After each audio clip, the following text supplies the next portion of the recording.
Hi, it's me again with CorelDraw tips and tricks. This is part 2 of this, and I'll put a link to part 1 at the bottom. This file was a 1/4 inch for 1/4 inch wood, and I showed how to very easily manipulate it to 1/8 inch wood. And I thought, I'm going to run out and cut out these two pieces. So this is I'm just doing this to kind of explain. The tab length doesn't matter how thick the wood is. Well, it does. That's what you correlate. But the tab width does not matter.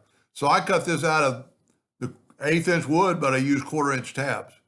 So you can just see they're sticking over, which in all reality is not a bad look. But here it is the way it's supposed to look.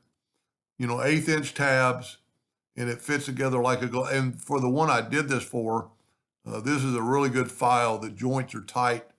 I mean, they're standing up by themselves, as you can see on that V. So I'll put a link to the one where I showed how to manipulate these joints. And this was a very easy box because it just had 4 sides and a bottom and a top. It was a closed box. But any finger joint box can be changed. Anyway, I hope that helped them a little bit. Thank you for watching.